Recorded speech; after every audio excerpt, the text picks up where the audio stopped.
the Sterling High School English Department video podcast. Whether you're on YouTube, the Sterling High School website, or a teacher's SharePoint, we hope you'll continue to check in for more videos that can help you think, read, and write more clearly, and get better grades in all your classes. Today we'll be discussing the 5-paragraph essay. 5-paragraph essays are useful when you want to write a persuasive essay where you state your idea and try to convince people to agree with you, an expository essay where you write to explain or show something, and anytime you want to be clear and organized. First, let's look at the outline of a 5-paragraph essay. Part 1 is the introduction with your thesis sentence. Part 2 is your first main idea. Part 3 is your second main idea. Part 4 is your third main idea. And last is your conclusion. There's 4 basic parts of a good introduction. First, a statement that restates the issue or sets up the reader to know what you're going to be talking about. Maybe you're asked to write for a contest about why people in cars should wear seatbelts. So, you open with, recently, state government has considered making wearing seatbelts a law. Or, the popularity of driving in the United States means that seatbelts are an important part of safety. Let's go with the second one.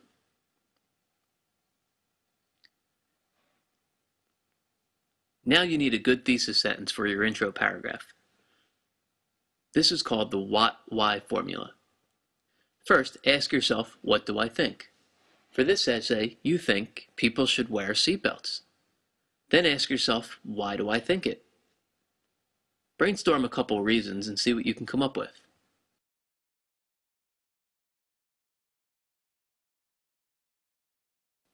How about, they promote safety, it's the law, and it makes the wearer a good role model. Link those two with because, and you have yourself a thesis sentence. People should wear seatbelts because they promote safety, it's the law, and it makes the wearer a good role model. Now back to your 4 basic parts of the introduction. So far you have, the popularity of driving in the United States means that seatbelts are an important part of safety.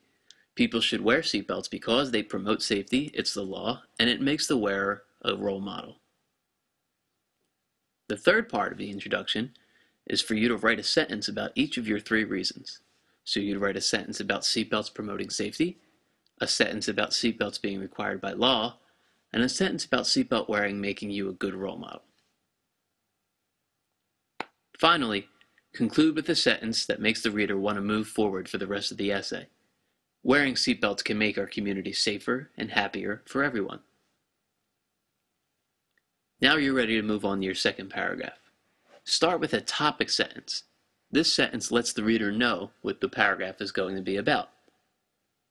So, for your first topic sentence, you might write, wearing seatbelts makes driving safer for the driver and all passengers in the car. For the third paragraph, you might write, seatbelt use is also required by law in many states. And for the fourth paragraph, you might write, wearing a seatbelt makes an adult a good role model for young people. After you write your body paragraphs, the second, third, and fourth paragraphs, you're ready for your conclusion. The first thing you want to do in a conclusion is restate your thesis sentence. Make sure you know that restating does not mean repeating. Restating means that you say the same thought, just in slightly different words. How about, wearing seatbelts makes driving safer, is part of the law, and helps create good role models. Then, add 3 to 4 more sentences that recap what you've said. A good way to think of a 5-paragraph essay is like this. First, say what you're going to tell them. That's your intro paragraph. Then, tell them. Those are your body paragraphs. Finally, say what you've told them. That's your conclusion. We're glad you took the time to watch this video. We hope you'll come back and see the many more that the English department and the other departments at Sterling are recording to help you learn. Thanks.